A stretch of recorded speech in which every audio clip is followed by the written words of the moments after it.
but one of the happiest moments of my life was when I came into your office with that horrible headache, which I induced myself the day before by chugging lots of coffee.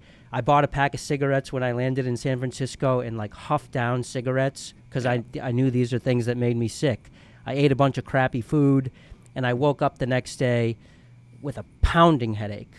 Went into your office, and I could barely look straight ahead of me. I had such a terrible episode happening, and you gave me a series of, it must have been at least 5 injections, one by one, taking different nerves offline with your nerve block injections, and 20 minutes later, the headache was gone.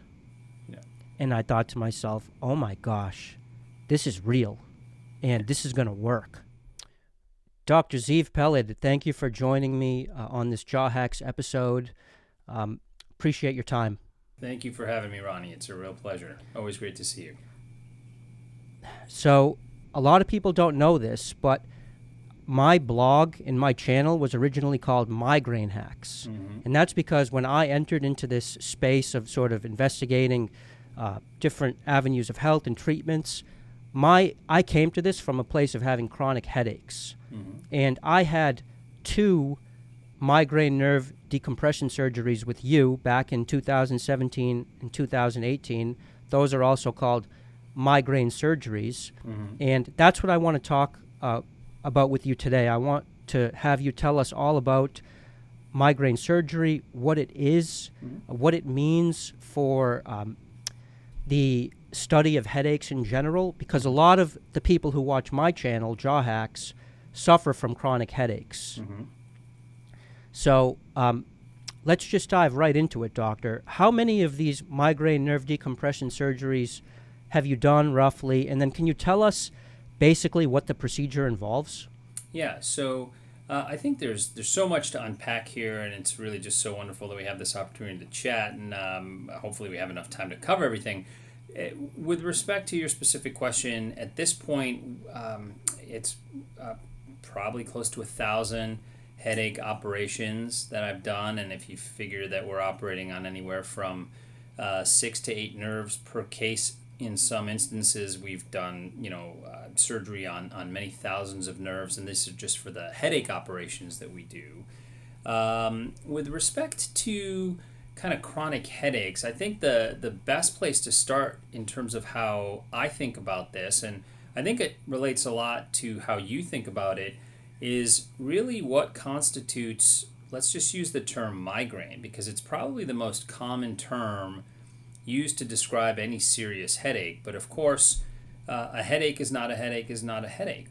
So there are headaches that can be caused by chemical abnormalities. There are headaches that can be caused by mechanical abnormalities, such as scar tissue pressing on a nerve, for example. And then there are also, within those groups, different ways of characterizing the headaches. So the way I think about it, basically speaking, is that when it comes to chronic headaches, and let's use the term migraines, the conventional wisdom says the problem's in your central nervous system, and that means inside the brain or the spinal cord. So you may have a herniated disc pinching a nerve root in the neck usually. You might have a chemical that is off balance, for example, serotonin, hence all the triptan drugs, or calcitonin gene-related peptide, hence that class of drugs that includes Aimovig, Emgality, Ajovy, Ubrelvy. The first one was, I think, FDA approved back in late 2017, and the number of drugs in that class have only increased.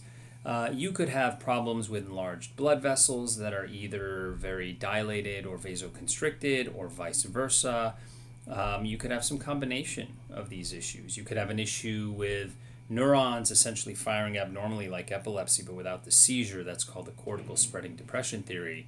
So one way of looking at chronic headaches, such as specifically migraines, is that the problem is a central problem. In other words, there's something going on inside the brain or occasionally the spinal cord that's bringing on these headaches. But then there are also extracranial causes of headaches.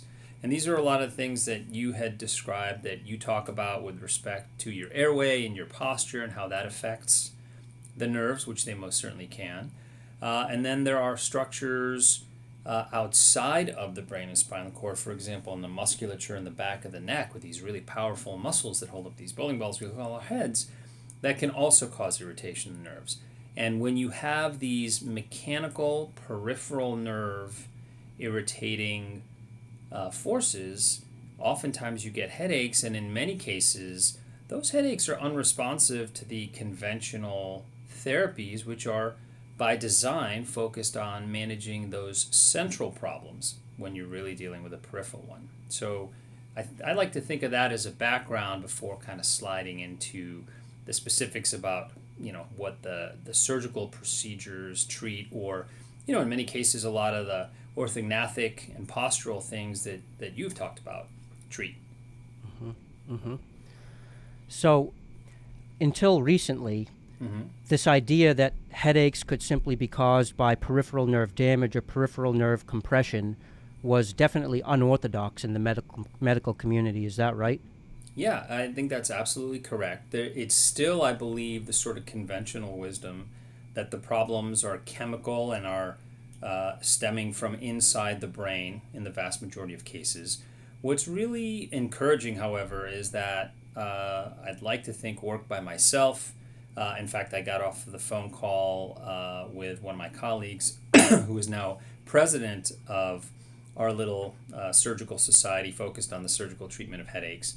I'm the president-elect, so next September I'll be president. But we are working closely with a group of neurologists, board-certified headache specialist neurologists, who are actually quite on board with the fact that there are extracranial causes of headaches. And just so that people are aware, I certainly don't want to speak for anyone, but the current president, and I won't mention names for that reason, but the current president of the International Headache Society, which is the world's largest society of headache-based neurologists. So they're not surgeons, they're neurologists.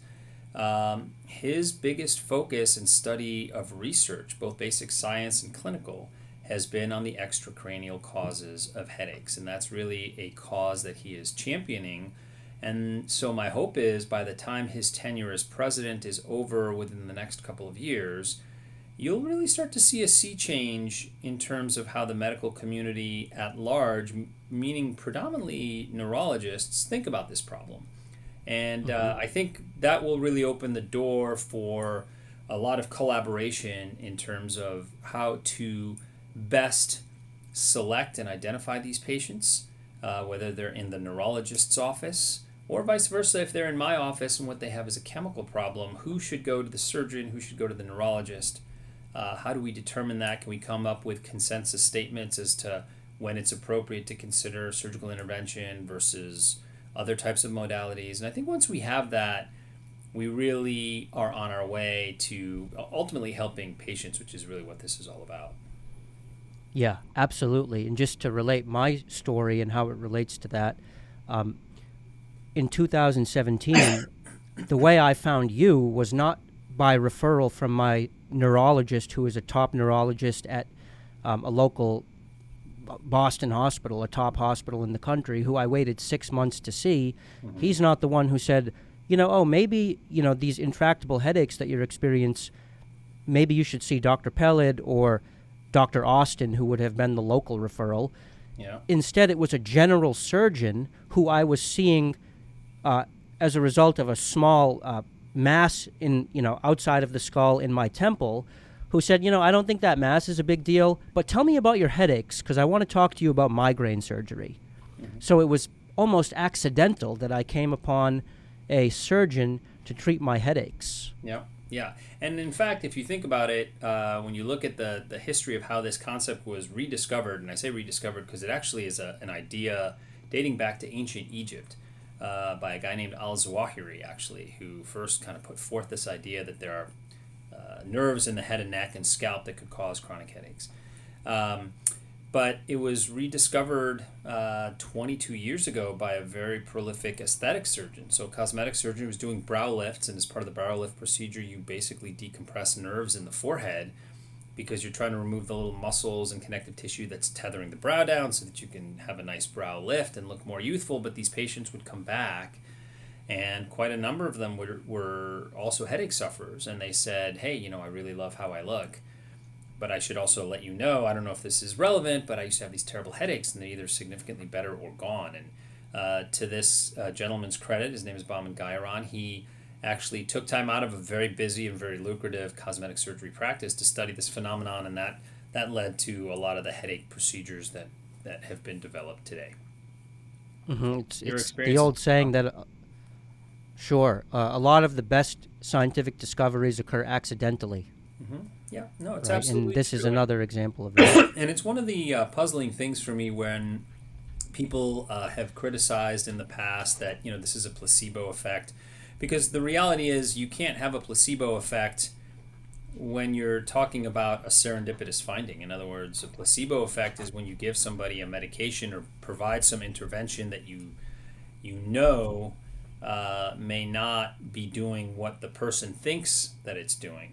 In this particular case, these patients were having cosmetic operations. No one was talking to them about their headaches at all. And so the fact that they consistently would come back when they had headaches before surgery and say that after surgery they were better really speaks to the fact that it was a true phenomenon. And now we have over 100 peer-reviewed studies in the literature worldwide from multiple centers throughout the world, whether it's Korea, Lausanne, Switzerland, all over the United States, Canada, that fairly consistently demonstrate really good results and really consistent results with these techniques. So it's really great stuff. Yeah. When I explain to people what you do, I go back to that story of the football player that you told me about, the NFL lineman, who you told me you went through several blades cutting through scar tissue at the back of his neck, only to arrive at severely damaged nerves in his occipital area at the back of his neck. Yeah. And when you, I guess, operated on them, decompressed them, he had great improvement. So when a neurologist treats headaches, they usually prescribe. When a surgeon treats headaches, tell us, what does that look like? Yeah, so like you hit it exactly on the head. So the neurologists manage these headaches chemically. And in many cases, that is sufficient. That works well. It's certainly the more conservative approach, although, as we all know, no intervention is without its potential downsides. And so medicines can have, in some cases, very rarely catastrophic side effects and horrendous allergic reactions, or even other side effects that take a while to undo once the medication has stopped. But in general, medicines are very well tolerated. They're very safe. They're very reasonable first-line agents. And when a nerve is inflamed or swollen, for example, there can be medications that are prescribed that will essentially calm the nerve down or remove or eliminate or minimize the inflammation, and that in many cases can help. However, many times when the patients present to our office, they have failed a whole host of different medications from a number of different medication classes. And that's yet again one of the interesting phenomenon that I've seen when you look at what medicines are used to treat chronic headaches such as migraines. You have anti-seizure medicines, anti-blood pressure medicines, neuroleptics, things that modulate serotonin, calcitonin gene-related peptide, antidepressants, muscle relaxants, you name it, people have tried that type of drug for this type of problem. And typically when there's 25 different ways of managing any one particular problem, it's usually the case that no one treatment is super effective. Otherwise, that's what everybody would be using. For example, when you look at statins to manage cholesterol, those are generally widely accepted as the gold standard because they work very well. There's certainly different kinds of statins, but some kind of statin will almost assuredly be effective in reducing your cholesterol. That is not the case for migraines. And so when you have patients that have failed so many classes of drugs and so many drugs within those classes, perhaps you're barking up the wrong tree. And if the problem is a mechanical issue, in other words, there's a blood vessel that's wrapped around a nerve, and every time the blood pressure or the heart pumps and a pulsation goes through that, it's sort of like an anaconda squeezing its prey, and the nerve gets constantly irritated again and again, and oftentimes those patients will present with that throbbing, pounding headache. Usually gets worse with exertion, and what happens with exertion of any kind, whether it's stress, exercise, drinking coffee, which provides some caffeine, that'll raise your blood pressure a little bit. The blood pressure will go up and the pounding of the nerve will increase, and therefore the pain gets worse. And so if you have that mechanical issue, all the medicine in the world won't be able to fix it until that mechanical problem is removed. And so the way the surgery works is, you have to identify which nerve you're trying to treat. So in other words, which nerve is irritated. And you do that with a combination of a history that you perform by talking to the patient, a physical examination that will demonstrate where the pain is, whether it's in the temple, the back of the head, the forehead, etc. And then you block that nerve, basically temporarily and chemically inactivating it with an injection of local anesthetic. And when that nerve is effectively ineffective and rendered basically useless temporarily with the medicine in the nerve block, you can squeeze and pound on that nerve all you want and you don't have any pain, or the degree of pain is less. When the nerve block agent wears off, the pain returns. So those interventions are diagnostic. So in other words, they don't fix the problem, but they tell you what the problem is. If you hurt your knee skiing and you get an MRI and it shows you have a torn ACL, the MRI won't fix your ACL, but it'll tell the orthopedic surgeon, hey, Ronnie tore his ACL, it didn't tear his meniscus, didn't fracture his tibia, here's the diagnosis, therefore here's the surgery we need to do, here's what rehab's going to look like, so on and so forth. And once you have a combination of a history that points to this or that nerve, a physical exam that vets that, and a good response in terms of decreased pain when you block those nerves, albeit temporarily, you now have a target to go after. And then during the operations, we find what mechanical, compressive, or irritating forces are impinging on those nerves, and we remove them. And it usually consists of either scar tissue from prior surgery or trauma, like in that football player's case. It can consist of unusual branches or enlarged blood vessels that have been dilated over time. It can be spastic muscle, and usually there are abnormal insertions of the muscle into, let's say, the base of the skull, which is oftentimes why people have kind of pain where their neck ends and their skull begins, or some combination of those factors. And when we remove them and allow the nerves to glide right away, the pressure and irritative forces are gone, and with time those nerves in many cases heal themselves, sensation returns, and pain is improved. I thought of when I came to see you in 2017 for my nerve block diagnostic to see if I was truly a candidate for surgery. And I think both you and I sort of knew before that I was probably going to pass the test. Mm-hmm. But one of the happiest moments of my life was when I came into your office with that horrible headache, which I induced myself the day before by chugging lots of coffee. I bought a pack of cigarettes when I landed in San Francisco and like huffed down cigarettes because I knew these are things that made me sick. I ate a bunch of crappy food, and I woke up the next day with a pounding headache. Yeah. Went into your office, and I could barely look straight ahead of me. I had such a terrible episode happening, and you gave me a series of, it must have been at least 5 injections, one by one, taking different nerves offline with your nerve block injections. And 20 minutes later, the headache was gone. Yeah. And I thought to myself, oh my gosh, this is real, and this is going to work. Yeah. It's I've had a number of medical students that I've lectured to. I've had a few visiting surgeons from around the world, Spain recently. We've got somebody from Korea, somebody from Australia, another person from Japan coming to visit me in 2023. And, what you're describing is something that I see in my office. Very thankfully, I'm incredibly grateful for it, multiple times a week. And I will tell you that type of response literally never gets old. You have patients walk in and their eyes are closed and they ask you to please turn down the fluorescent lights because unfortunately all the lights here, well, they're not fluorescent, they're LED, but they look like fluorescent lights. They're bothersome to patients, and you have a husband, because women suffer 3 times as often as men, although obviously there are plenty of men that suffer this problem as well. But, oftentimes it's a husband kind of leading his wife in, and they sit down and she's kind of looking like this and barely talking. And after you do this series of shots, once you're done with your last one or two and you walk in and the patient is, they're kind of looking ahead almost incredulously, and their eyes are open for the first time.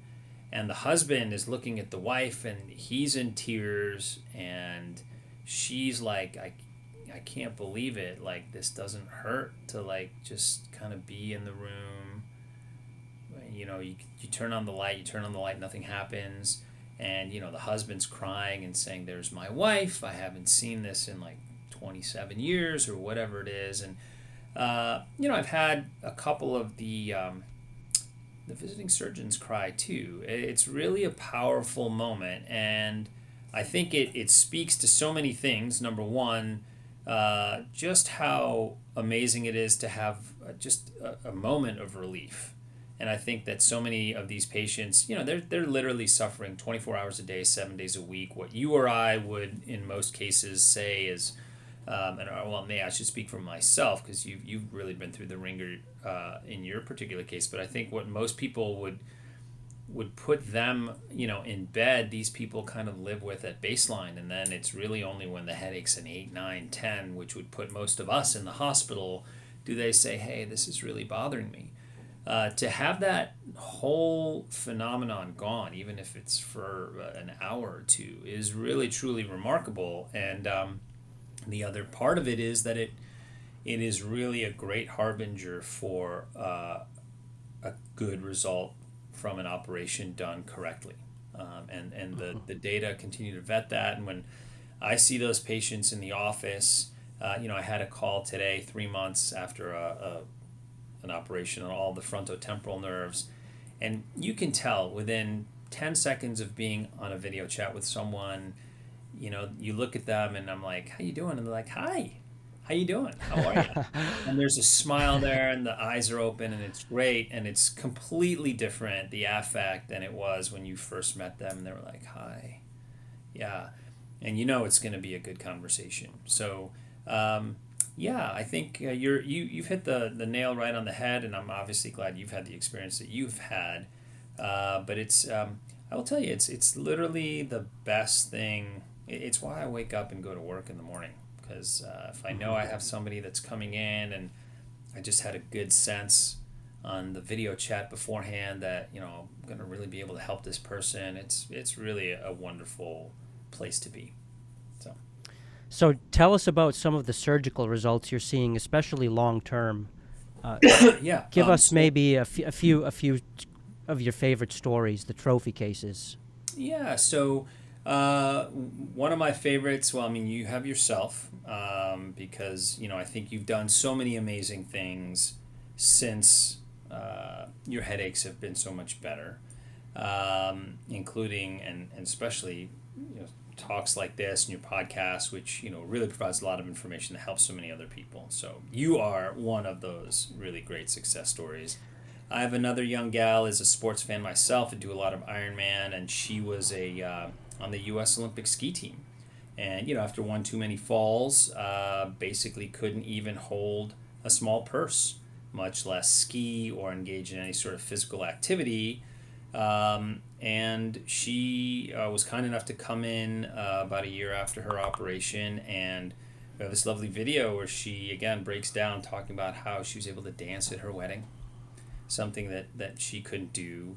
And then you have all of the sort of almost like average Janes and average Joes. We have people come in and they say even simple things like, look, I have a 5-year-old daughter that I'm able to play with now.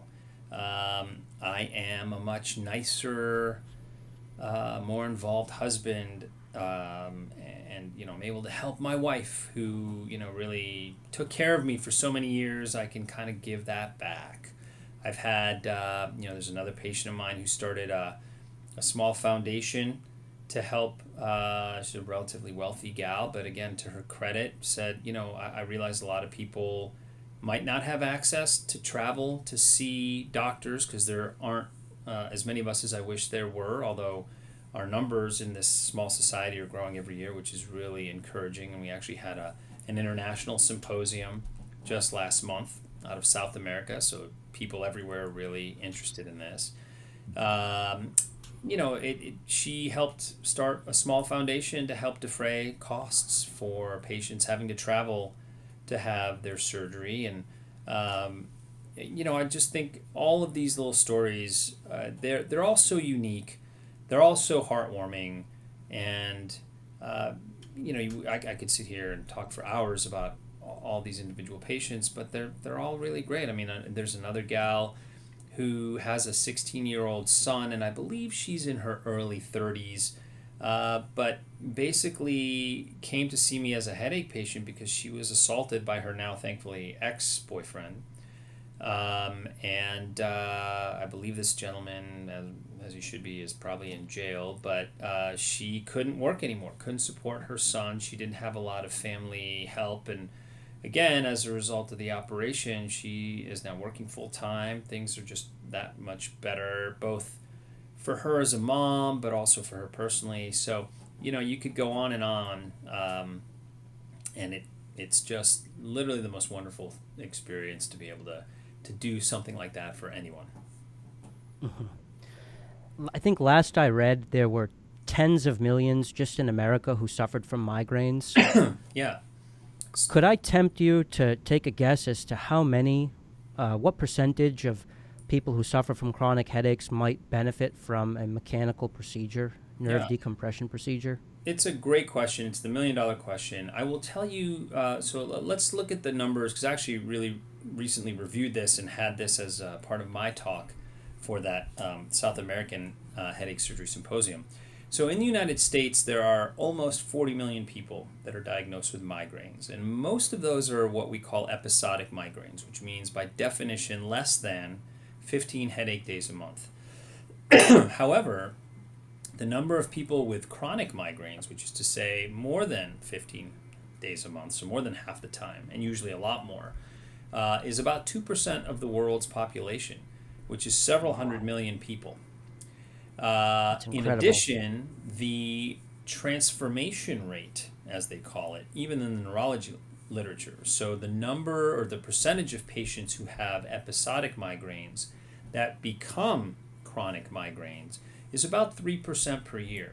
So this is a problem that is continuing to grow in terms of severity and frequency. And in fact, the World Health Organization and the Global Burden of Disease Collaborative Study, which is a multinational study with health systems throughout the world from many different countries, now characterize chronic headaches, specifically migraines, as the number 2 worst offender for years lived with disability.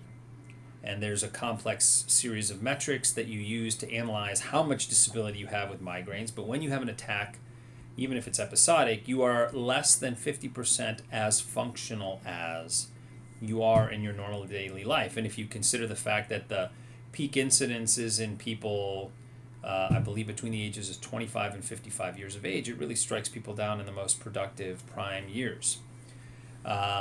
So if you look at the United States alone and you say, okay, you have 40 million people who have episodic migraines, and a reasonable number of those will have chronic migraines or more than 15 days a month, which in my opinion by definition means that whatever treatments we're giving them, whether it's medicines, injections, some combination of that, physical therapy, acupuncture, etc., all very reasonable things to try, they've been ineffective.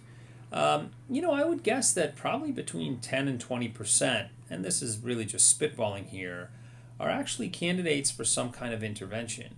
The other thing that's really interesting, and I think really speaks to how complex the problem is, I can give you a series of anecdotes from patients that I've heard over the years, but let's say you have a patient that comes in and says, I have 25 horrendous migraine headaches, they're calling them migraines, a month. And they failed this and they failed that. We do an operation of some sort, and the number of headache days goes down to 5 a month. Those same patients will then come in and they say, look, I'm so much happier. I only have 5 really bad headache days a month. They will also then relate the fact that, doc, what's interesting too is that before surgery, all I had was this Imitrex drug, this triptan that my doctor gave me. And, you could flip a coin. Half the time it worked, half the time it didn't. I would take it early in the headache, late in the headache, in the middle of the headache. I just couldn't figure it out. Sometimes it really helped, and sometimes it did nothing. What's interesting now, though, is instead of 25 times a month, I'm only reaching for it 5 times a month. But wouldn't you know it, every time I have a bad headache and I take this medicine, the headache goes away. It's like the medicine benefited from the surgery I don't understand. And my explanation for that is you actually had 2 problems. You had a mechanical problem. Something was pressing on these nerves. That is what surgery can fix. And so in doing so, we've really turned down the volume on those headaches in terms of frequency and severity. But now when you have the headache, it's actually the chemical issue that is still persisting, and so you take the medicine and lo and behold, within an hour, it's better. And so you've got a problem that goes from completely debilitating to one that's very manageable. And then on top of that, what I've also seen is those same patients will say in the first year after surgery, yeah, I'm still taking those about 5 times a month, but as you can see, I talk a lot, so I call my patients a lot, and a lot of them have become, like yourself, really good friends. And so when I talk to them 3, 5, 8 years later, they will say, now I'm only taking it once a month. And at 5 years post-surgery, I'm taking it every other month. And by the time you get to like 8, 9 years, those same patients are like, yeah, I can't remember the last time I filled an Imitrex prescription. I almost never need it. And what that is suggestive to me, and it's certainly not a proof of concept, but I believe that if you have a chronic mechanical irritation of a nerve, you will ultimately at some point have central, meaning central nervous system, i.e. brain, changes that occur with time. And we know that that occurs when people have injuries in their extremities from trauma, lacerations, or whatever. If you don't fix those neuromas in the forearm or wrist, then we know you have upregulation of certain chemicals at the dorsal root ganglion that's in the spinal cord where those nerves go to the brain. And so what ends up happening over time, and it's a phenomenon that's called central sensitization, is that those pain pathways are upregulated and constantly on alert, so that even a non-painful stimulus, like rubbing your hand against the skin of the area, will feel to the patient as if you are burning them with a blowtorch. And that's called allodynia. And in some cases, a light stimulus will be felt as if somebody's really rubbing you raw with sandpaper, which is called hyperesthesia. And I think those same sorts of central mechanisms occur in the brain as a result of peripheral nerve problems.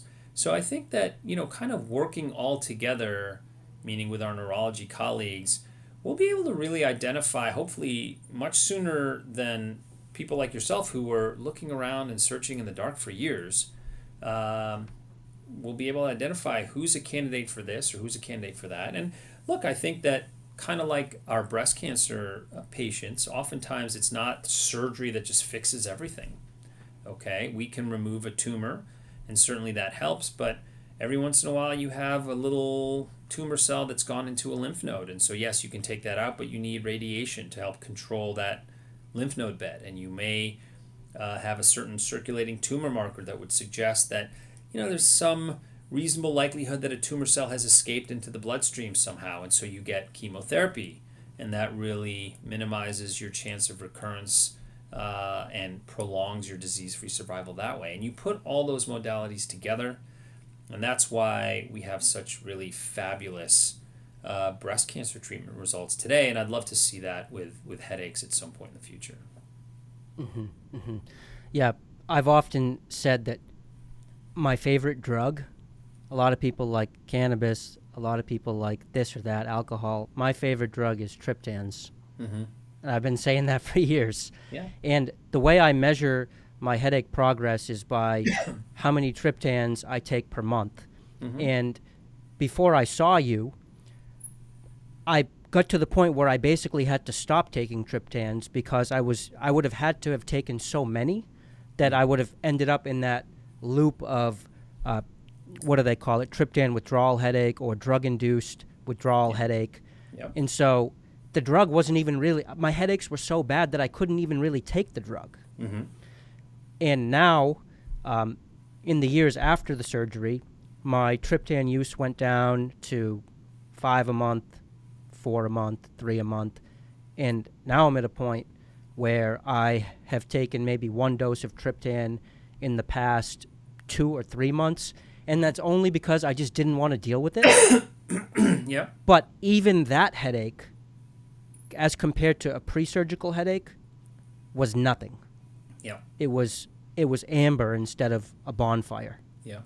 And you'll continue to see that phenomena. This is why it's so great that you and I are able to communicate even this many years out. I would love to hear what you're saying 7, 8, 9 years following your operation, because my hope is, and from what I've seen, eventually the triptans will not be anything you even reach for. You'll be looking to find a triptan one day, and you'll find that the bottle is one that you got prescribed 4 years ago. It's probably expired, and it's still probably good, but it's not. The point is, instead of, I've had people that are taking multiple doses of triptans per day, and of course, not only do you risk medication overuse headaches, which is what you were alluding to earlier, but also something called serotonin syndrome, because these medications will really create a high level of serotonin in some patients. And I remember I had one gal that was taking multiple doses a day that came in, and of course I listened to her heart and lungs like I do for everyone during my initial consultation.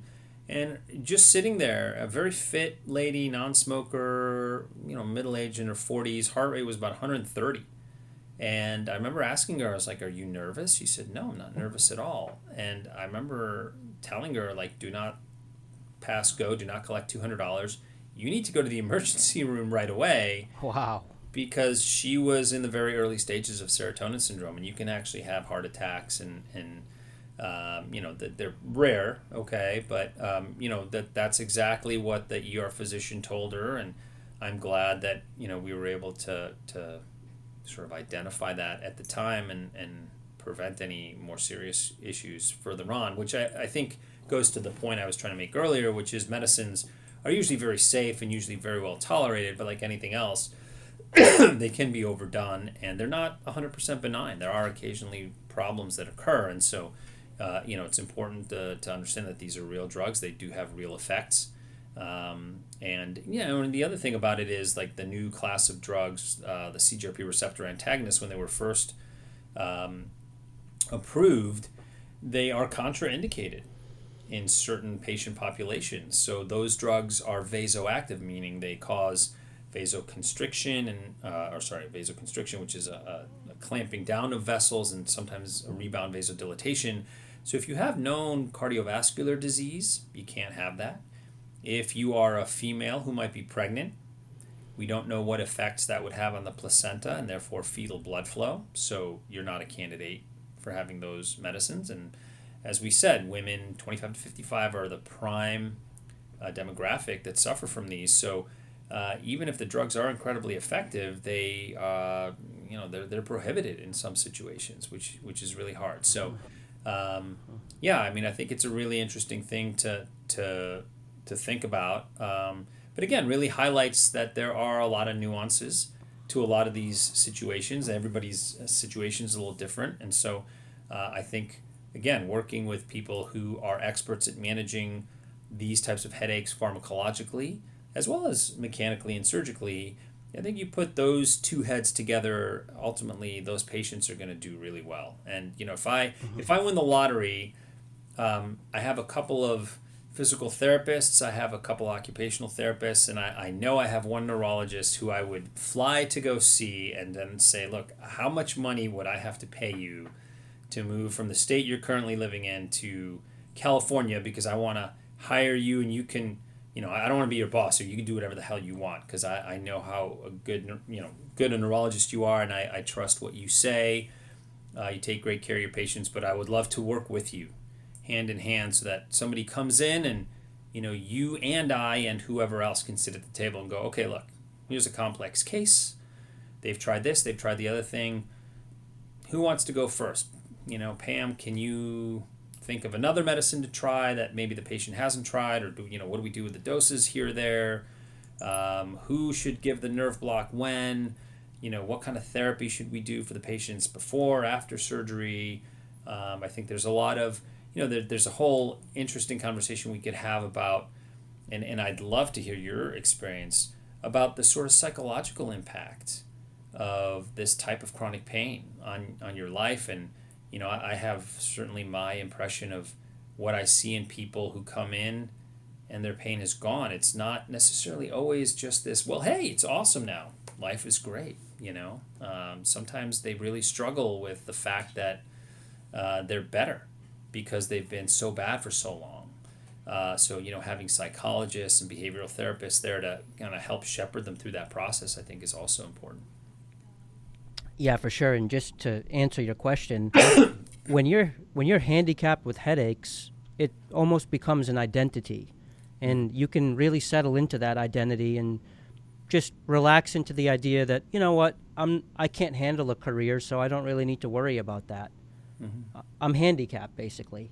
Mm-hmm. And when the headaches get significantly reduced to the point where you're a normal person again, you're not perfect, but mm-hmm. You might need to take a few days off a month, but it's not every other day.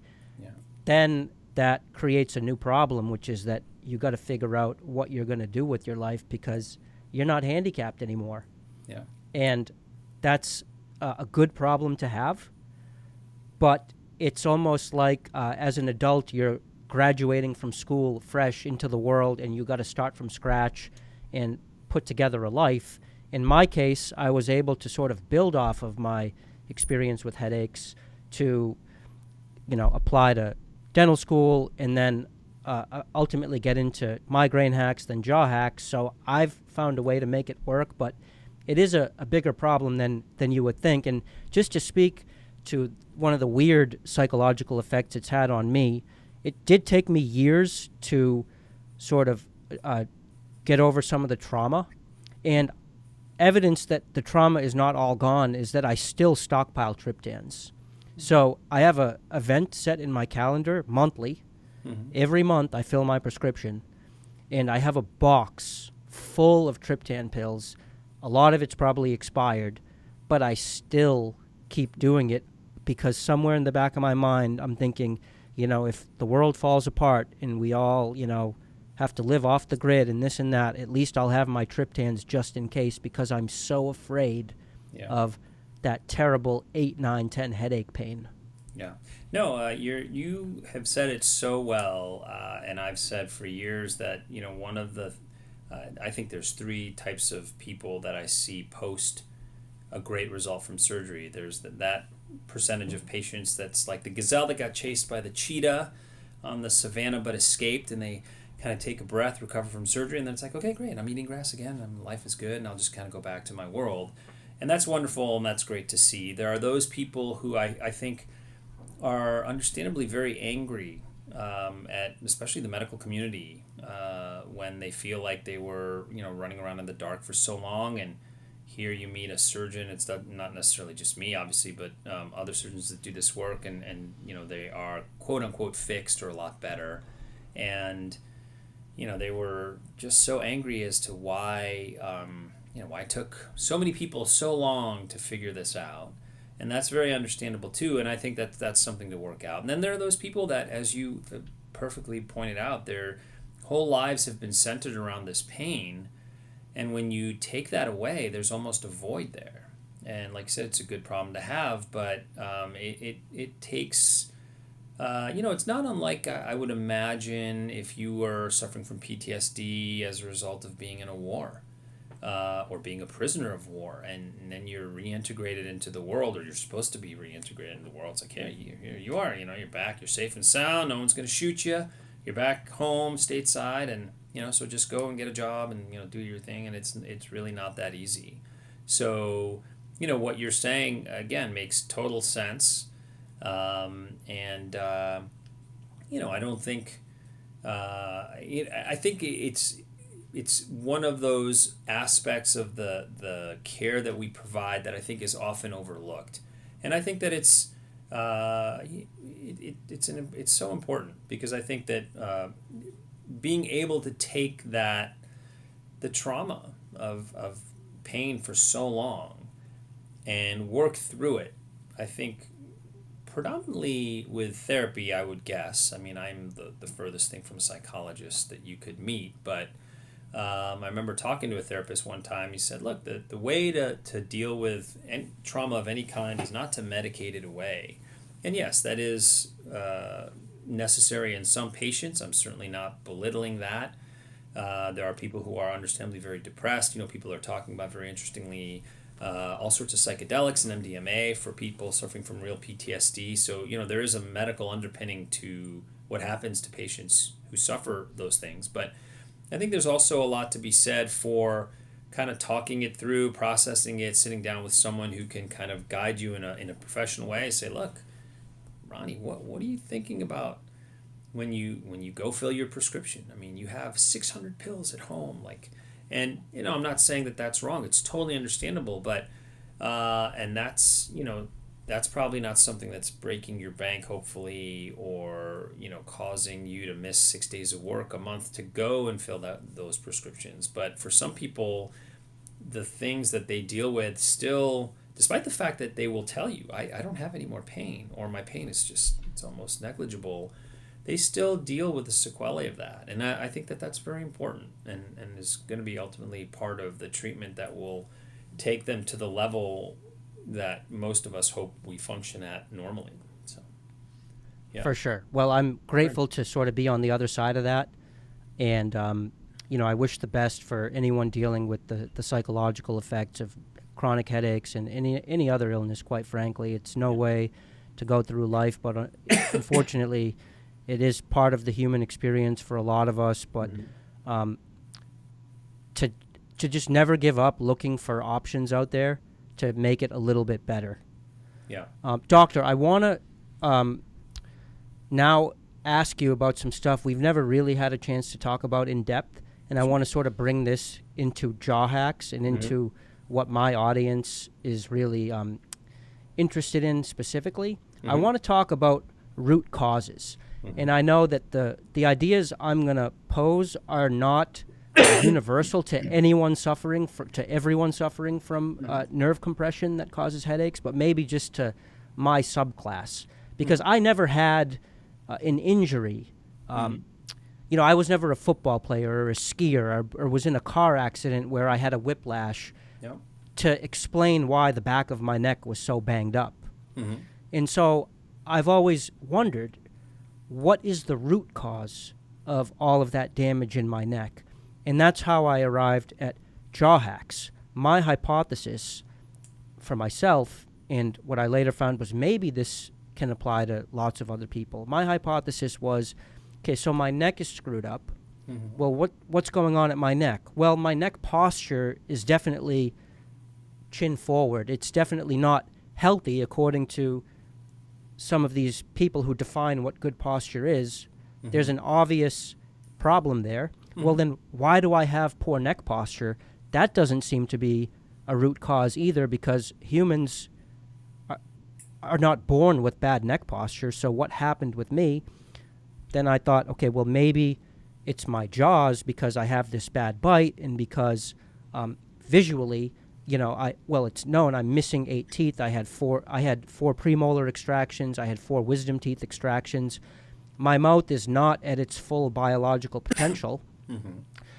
Then I later discovered having a small airway can cause poor neck posture.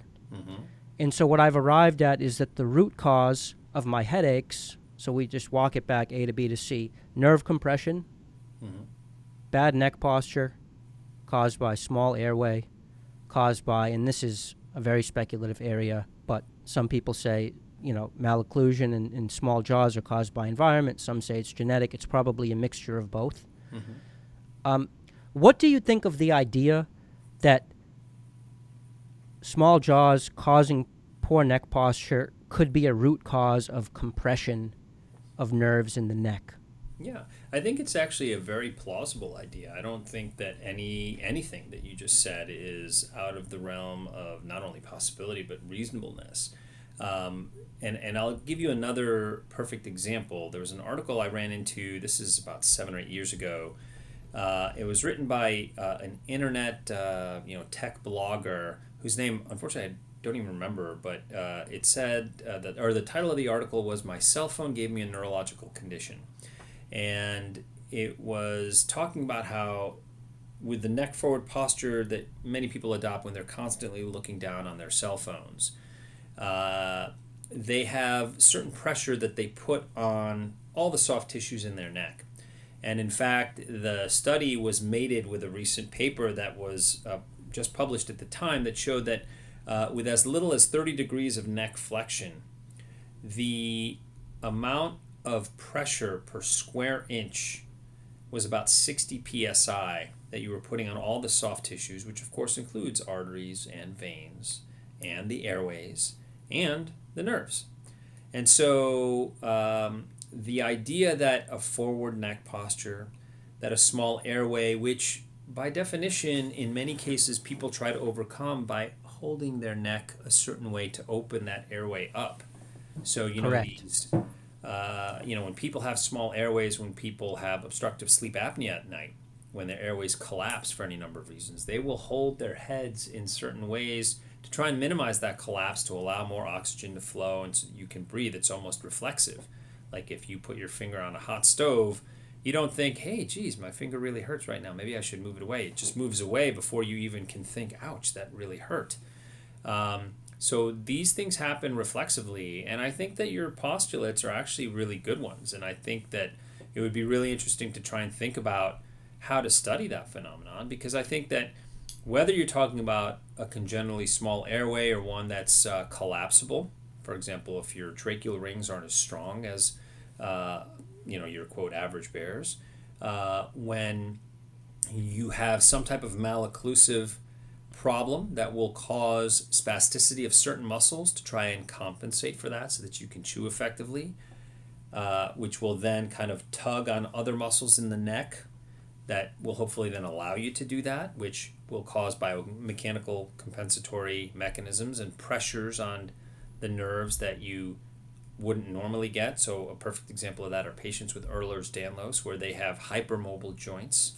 And so, they're the kinds of people that can take this. In a million years, I can't get my thumb to touch my wrist, but these people will bend their thumbs. My daughter can do this, and her thumb touches her wrist. When your neck joints move like that, the nerves in the neck, along with the arteries and blood vessels, why a lot of those people will develop aortic aneurysms, they will also get stretched in ways that they theoretically shouldn't, and that can cause all sorts of issues. So I think your ideas are actually really interesting and probably very plausible. I think it's what would ultimately be needed, as we've seen with our surgical headache literature, is ultimately a good way to study this phenomenon. But I think it's a very plausible idea.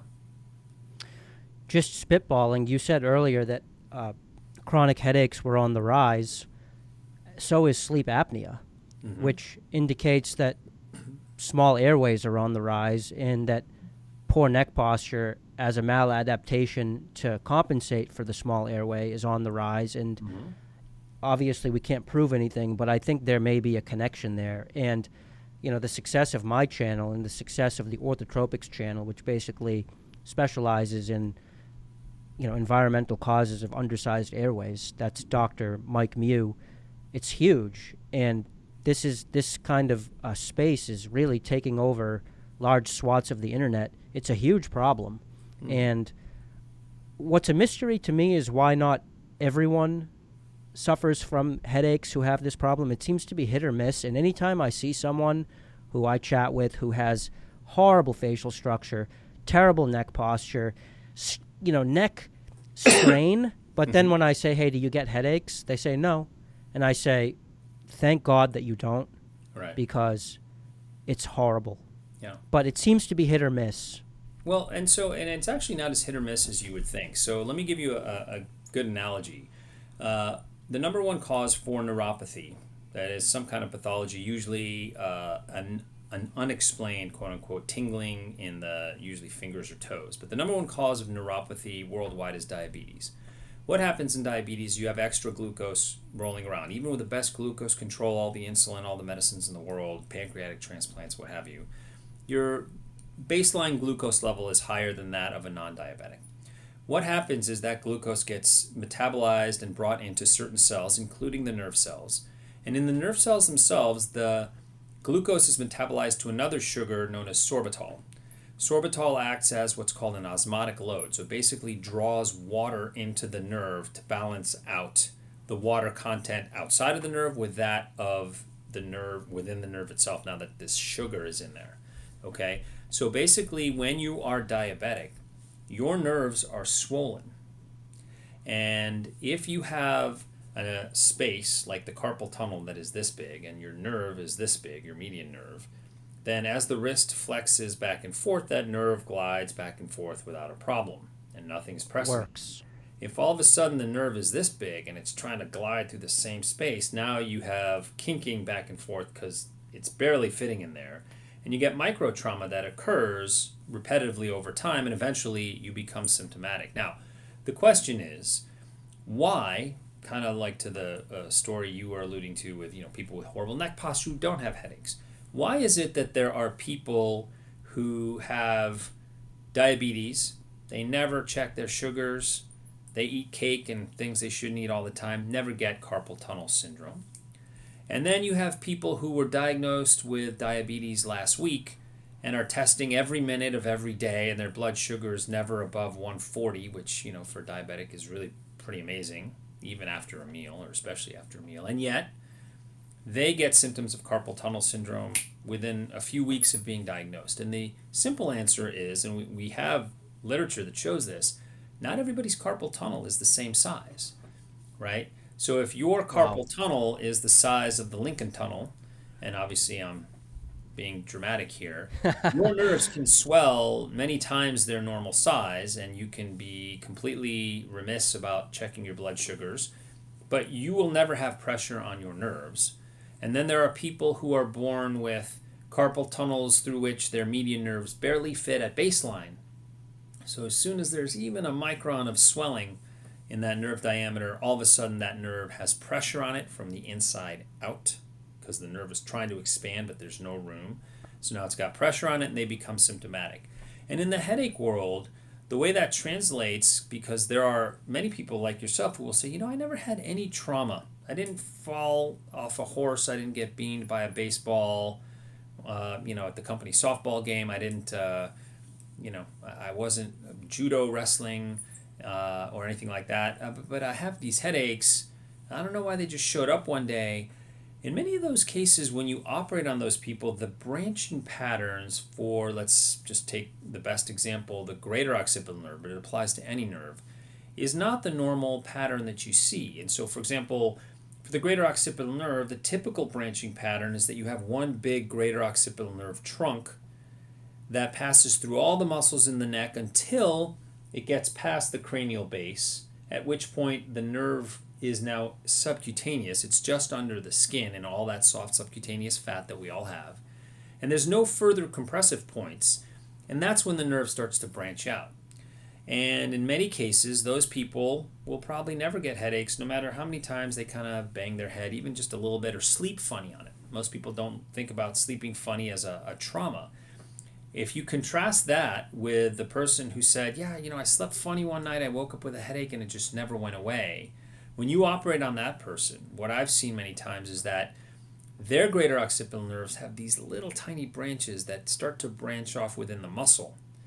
And so if you look at the tree that's outside my office, if you look at the trunk of that tree and there's a 50-mile-an-hour wind gust that blows, as the weather does blow quite often here in San Francisco, that thing doesn't even move. The tree trunk is solid, it's huge, it's very hardy, and nothing is going to make that thing move. But yet that same 50-mile-an-hour wind gust will snap off one of the little downstream branches.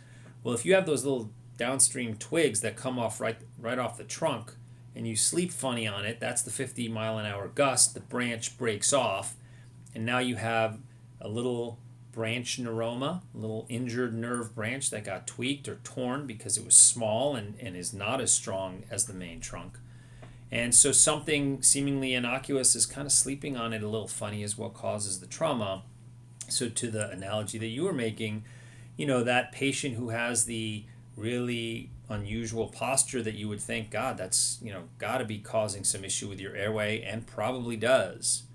And that person does not have headaches. They might have the more typical branching pattern that is protective for becoming symptomatic, whereas someone who has that quote-unquote abnormal branching pattern is predisposed to having issues when they have to move their neck even slightly off what is quote-unquote normal.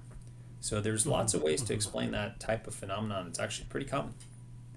Yeah, and so it just goes so many layers deep, and then you think, well, why are there these abnormalities in the nerve branching? And then it makes you think of how birth defects are more and more common. Like a super common birth defect that we see in my space is a tongue tie.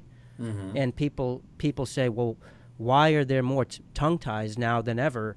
And it just sort of keeps coming back to this issue of, well, people just seem to be less healthy, or for whatever reason there seems to be more toxicity in the environment. Maybe people are having children at an older age, and babies just seem to not be coming out quite right. There's lots of issues with newborns, whether it be Asperger's and autism, or mental health things, physical health things, and maybe this weird nerve branch thing, which, by the way, I had, if you remember. I had some funky lesser occipital nerve branches.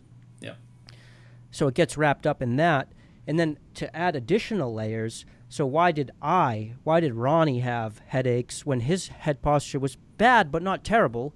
Right. And then it's like, well, in high school, I did a lot of drinking. I drank alcohol 2 or 3 times a weekend, and I heard Andrew Huberman say on the Huberman Lab podcast that alcohol has terrible effects on the nerves, and so does cannabis. And I did a lot of that too. So maybe my nerves are especially sensitive because during a pivotal time in my youth, I was abusing the crap out of them with substances.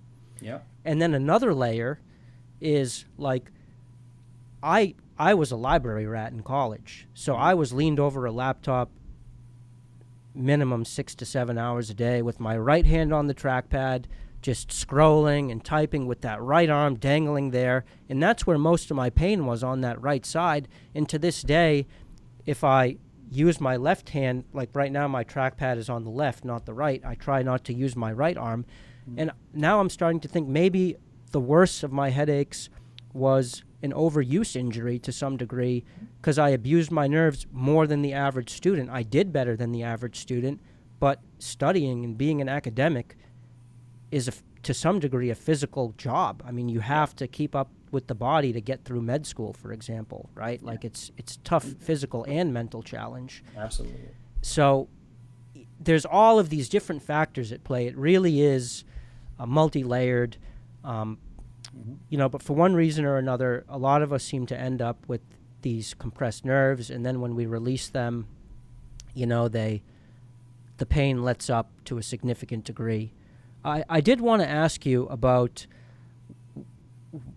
what do you think of this idea that headaches and migraines can be, to some degree, overuse injuries of a certain side of the body? I mean, the etymology of the word migraine, I think, goes back to being one-sided, right? Doesn't it mean like hemicron, like one side?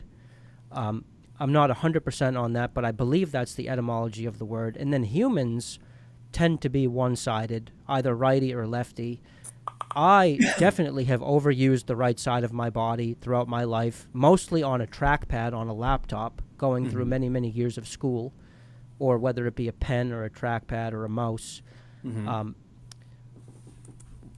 What do you? And then importantly, when I stop using that right side, that the headaches on the right side really calm down significantly, to the point where in the past 3 months, since I've gone lefty for major activities like trackpad use, being probably the biggest one, the headaches have cut down significantly from 3 triptans a month down to now, like I said, less than 1 triptan a month. Could you comment on migraines and headaches being a sort of overuse injury of a certain side of the body? Yeah, I think that, again, is a very plausible explanation. One of the top causes of carpal tunnel syndrome is an overuse injury. You're constantly going back and forth with your wrist, and at some point, the nerve will get banged around enough against the adjacent tendons and other soft tissues, and of course the bony and fibroosseous tunnels, that you can become symptomatic. So certainly if you are significantly weighted one side to the other in terms of your use, and of course what happens with, let's say, constant use of your right hand for everything, from sports to school to other activities like playing the piano or cutting your food, your muscle development is bigger on one side than the other, which again will cause certain biomechanical compensatory problems that occur. And so I think that, again, it's certainly very plausible that you have issues on one side versus another. And in some cases, ultimately the issues on one side cause an issue on the other side, because it may be that, the fact that your muscles are overdeveloped because you're a righty and constantly use your right hand for everything under the sun, that causes one issue on the one side, but the biomechanical compensatory mechanisms that you have to try and balance that out also ultimately affect secondarily the nerves on the left side.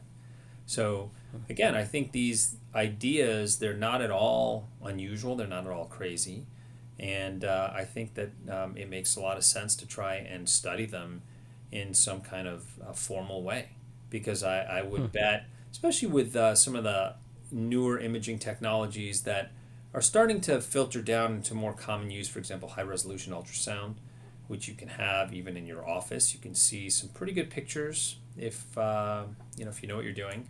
I think they're pretty, that you could easily envision a study where a clinician will take 10, 20 patients and measure the average size of, pick a nerve, the median nerve, in patients who are asymptomatic, have no symptoms of any kind with regard to carpal tunnel syndrome, and then you do the same thing with patients who have carpal tunnel syndrome, and see if you can find differences in nerve diameter, see if you can find differences in the morphology of the nerve. Is there like an hourglass shaped compression that you can see where, here's the pressure point, where this nerve narrows, there's something that's pressing on the nerve, and so if you release that, you can then image those people post-operatively, and if that's gone and that correlates with their symptoms being gone, then you have a really good way of diagnosing patients ahead of time.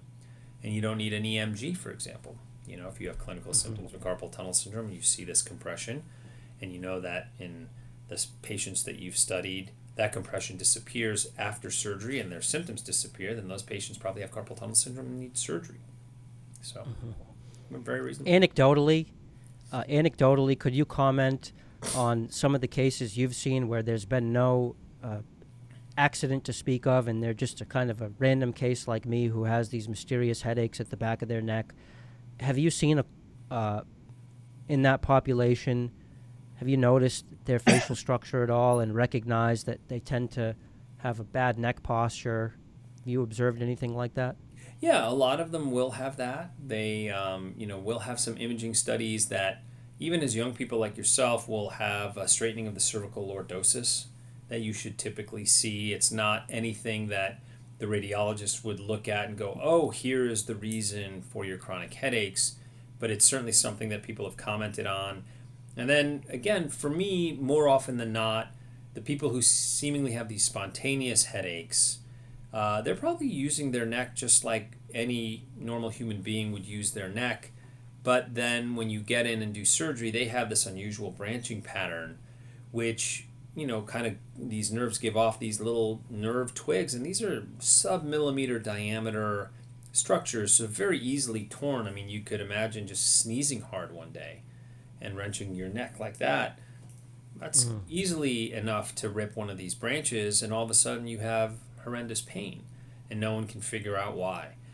So I think you put this combination of a certain type of use, a certain type of pre-existing nerve structure, and perhaps an innocuous sneeze that was a little harder than normal because you had COVID or the flu or had bad allergies one year, and boom, that's a perfect soup and storm for chronic pain if you don't recognize what could be going on. Mm-hmm. So you mentioned earlier putting together a dream team of healthcare providers to treat people with chronic headaches. Mm-hmm. Would you consider adding a orthodontist or an orthodontic surgeon or a sleep doctor to that team? Have I convinced you? Yeah, no, 100%. I think that's a great idea. I think that anybody that can add a reasonable perspective to what might be going on is only going to be helpful. I think when I think about what's called a breast center of excellence, it's a designation by Medicare, CMS, the Centers for Medicare and Medicaid Services, that a center has to have, and in order to have that designation, you have to have a certain setup, and that setup is that you have to have a tumor board where if you have difficult cases, right, that you present them at the tumor board, and at the table you have breast surgeons who will be removing the breast cancer, so there's surgical oncologists. You have medical oncologists who will be giving chemotherapy and hormone therapy if that's called for. You have radiation oncologists who will be giving radiation therapy if that's what's called for. You have the radiologists who are reviewing the mammograms and the MRIs and the PET scans that these patients have before and after surgery to follow their progress. You have physical therapists and occupational therapists that will manage the lymphedema and the ability to move your arms that a lot of these people struggle with in the days after surgery or radiation, etc. You put all that stuff together, and that's when you really forget the designation of Center of Excellence, but that's when you really have patients that have the best results, as opposed to, you have to go find your way to the breast surgeon, and you then have to relay what the breast surgeon told you to the plastic surgeon who's going to reconstruct the breast, and you may be losing something in translation because you're not a doctor. And in this setting, everybody is at the table, and when whoever's captaining the ship, for example, the breast surgeon, will then go back to the patient. They say, look, we presented your case at tumor board, and the consensus is that you should have chemotherapy before we do surgery for 6 weeks. We're then going to wait 6 weeks.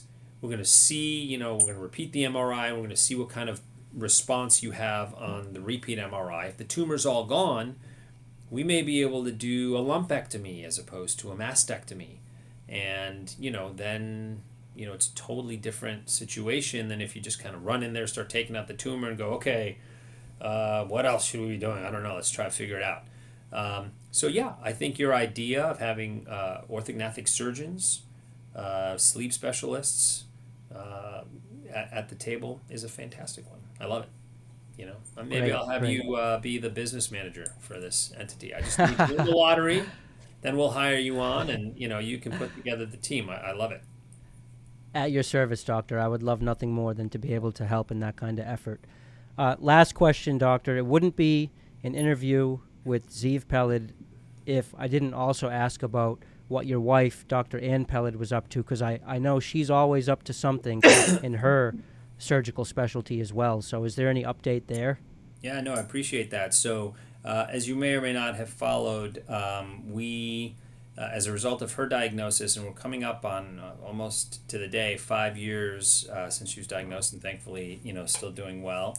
But as a result of her diagnosis, we basically invented an operation that will preserve or restore sensation in women undergoing mastectomies who have implant-based reconstruction, which is 80% of the breast reconstruction these days. So she has really championed that, but we've worked on that project together. We've now done between 600 and 700 mastectomies that way. We had our first paper published in 2019. She is looking over another paper that I have put together with our most recent case series, which is the largest case series in the world so far. And again, very happily, a lot of other people are starting to take up this work. So at the Cleveland Clinic, at Allegheny General, there's a wonderful surgeon named Andrea Morera that's doing it.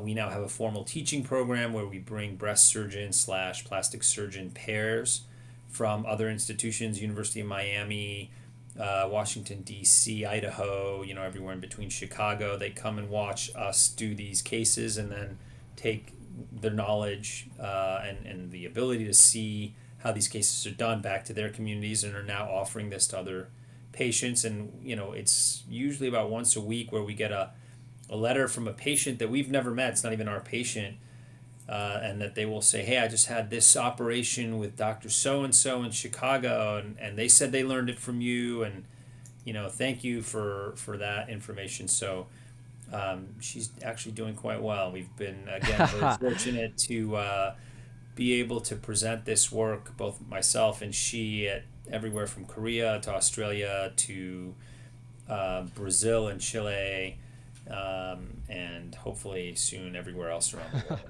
'Cause I think also That's incredible, doctor. Yeah. As if the headache surgery stuff wasn't enough, right? Well, it's interesting. I now tell, and we were discussing this the other day with a group of academic plastic surgeons. I remember when my mentor taught me about peripheral nerve surgery, one of his comments was like, look, we have this field that I think has got a lot of possibilities in it, and I would just really love it if people could see the possibilities for things that you could do. I will say I'm lucky enough to have been able to see those possibilities and to really make that a large part of my life's work. But it's absolutely true to the point where we now have, for example, a formal peripheral nerve fellowship at the Massachusetts General Hospital at Harvard. One of the guys that was one of my juniors and was a hand fellow at the time is now heading that program because he's an attending at the MGH. He's a brilliant surgeon. And we have medical students and residents throughout all of these very well-known academic programs. I was talking to the chairman, actually the president of the American Society for Peripheral Nerve, and interviewing him for the upcoming meeting in January.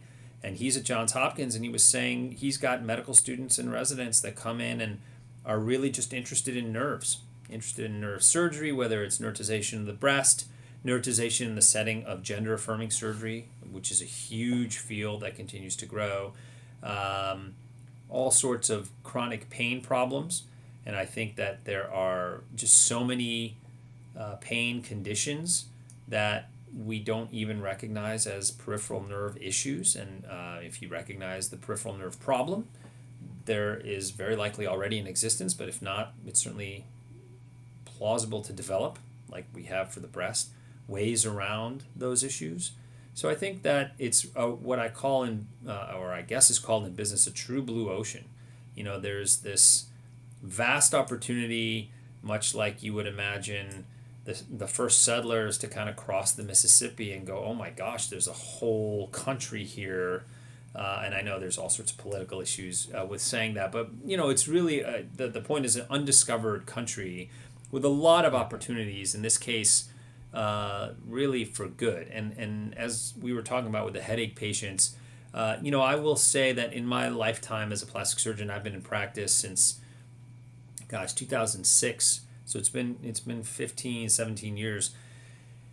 I've had a few fingers and forearms that I've replanted, and those patients are happy because they have their fingers again. And I've fixed a lot of facial fractures from all sorts of trauma cases, and I've had all sorts of wounds that I've been able to put flaps on and grafts on and heal. Without a doubt, my happiest patients are my nerve patients. And it's those people that you see in the office time and time and time again who cannot seem to tell you enough how much you've changed their life for the better, and in all the ways we were talking about earlier.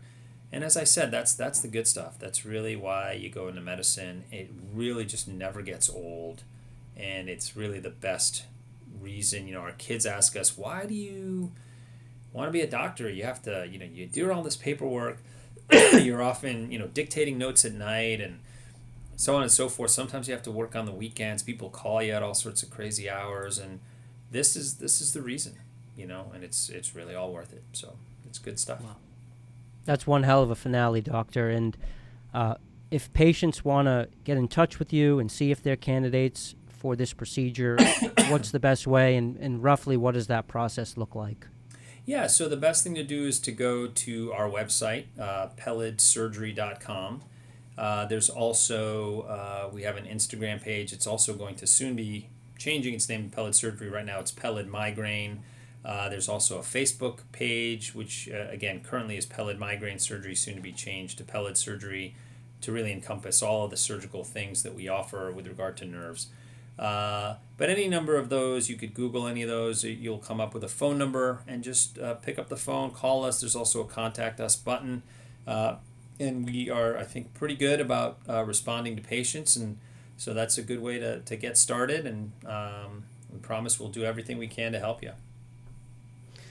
Great. Doctor, thank you so much for your time, and best of luck to you and your family. I appreciate it, Ronnie. Thank you so much for such a wonderful and interesting conversation. Can't believe it's, so much time has gone by. It really has flown by. It's been a pleasure. The pleasure was all mine. Thanks, Doctor. Cheers.